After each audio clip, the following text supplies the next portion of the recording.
Pada kesempatan kali ini kita akan membahas soal-soal kimia SIMAK UI tahun 2020.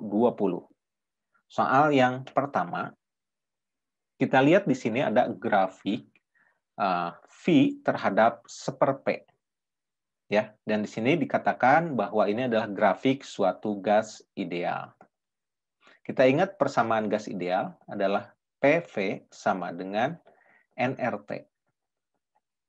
Dalam grafik ini, yang dibuat sebagai sumbu Y adalah V. Berarti V sama dengan nRT.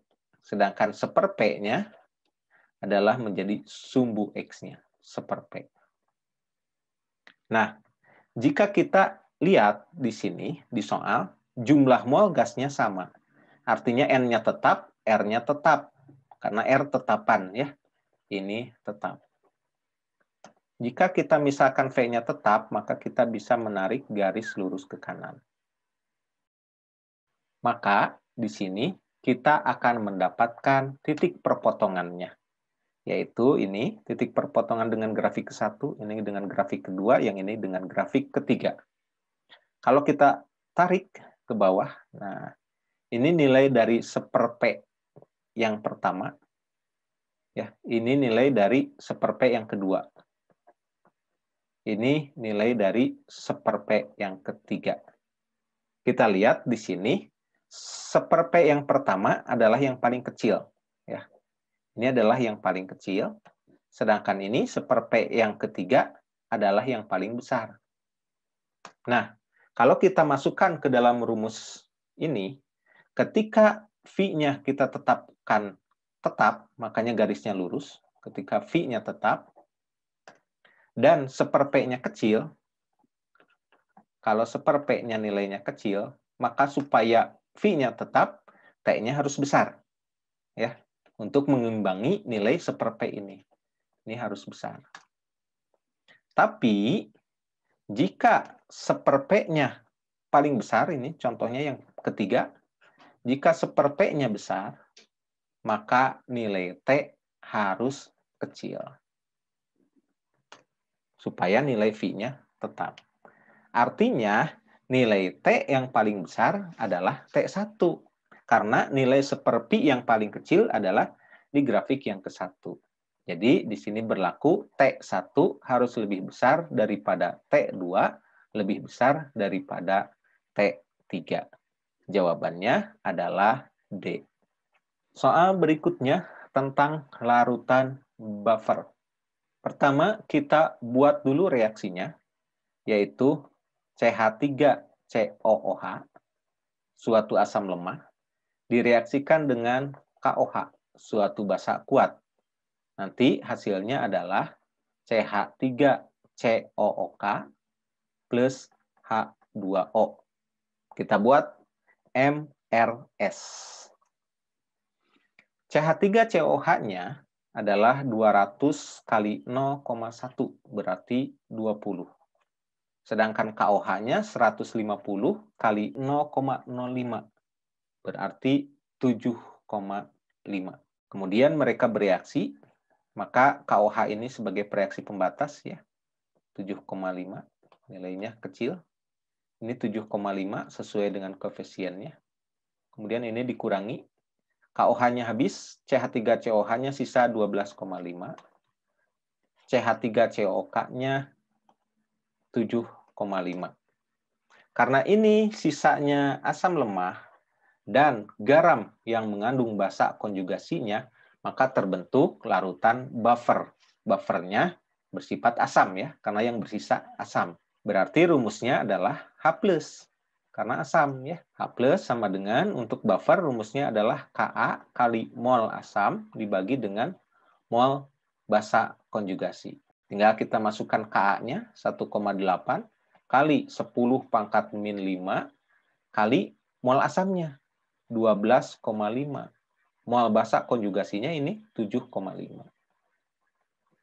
Maka ini bisa kita coret, ini dengan ini, menjadi 5/3. Ya.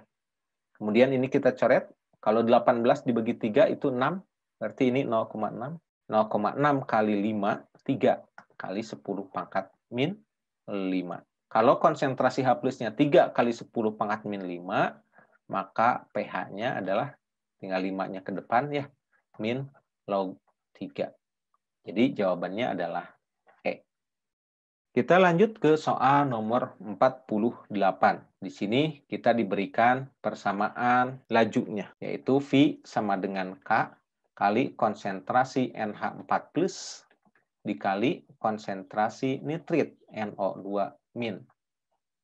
Yang ditanyakan di sini adalah kecepatan reaksi tersebut pada saat konsentrasi NH4+ tetap. Berarti yang diambil ini ya, 0,01 NH4+-nya. Tinggal kita masukkan saja ya. Nilai K-nya ada ini. 2,7 kali 10 pangkat min 4 kali konsentrasi NH4+-nya dibilang tetap, berarti 0,01. Konsentrasi NO2-nya adalah 0,1. Yang diambil yang ini ya. 0,1. Maka hasilnya 2,7 kali 10 pangkat min 4 kali 10 pangkat min 2 kali 10 pangkat min 1.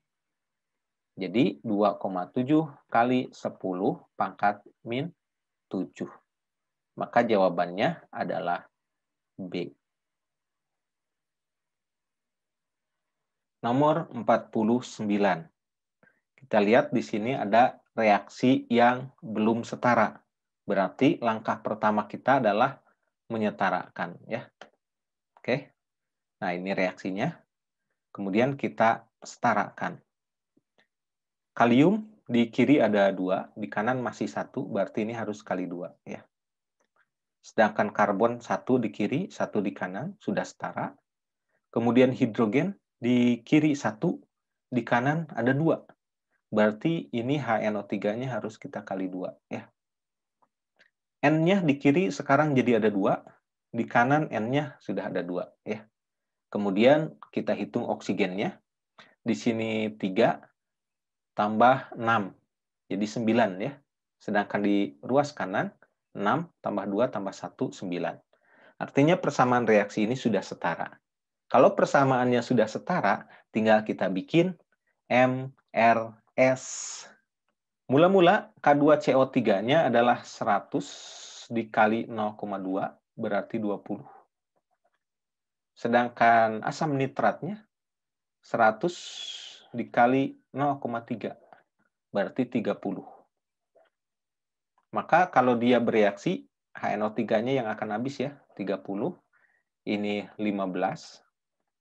Yang terbentuknya KNO3-nya adalah 30 ya, sesuai dengan koefisiennya. CO2-nya 15, H2O-nya 15. Maka sisanya, ini HNO3-nya habis, K2CO3-nya sisa 5. Ya. 5 apa? Ini satuannya 5 milimol. Yang ditanya konsentrasi per reaksi yang tersisa. Berarti ini ya, 5 milimol ini. Konsentrasinya berapa? Rumus konsentrasi M sama dengan mol per liter. Atau kalau kita bikin dalam milimol per mililiter. Nah, di sini 5 milimolnya ya.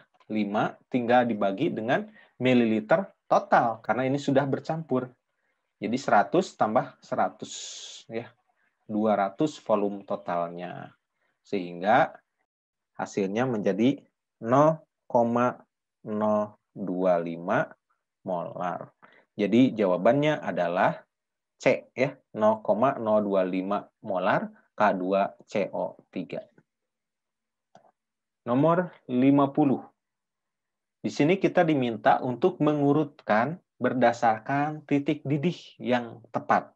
Untuk mengurutkan titik didih, maka kita harus mempertimbangkan ikatan antar molekul ya. Ini titik didih dipengaruhi oleh ikatan antar molekul atau gaya antar molekul. Gaya antar molekul yang paling kuat adalah ikatan hidrogen. Jadi di sini kita harus pertimbangkan ada yang memiliki ikatan hidrogen enggak? Ya. Di sini tidak ada yang punya ikatan hidrogen ya, karena ikatan hidrogen hanya dimiliki jika hidrogennya nempel ke NOF ya. Di sini tidak ada yang memiliki ikatan hidrogen.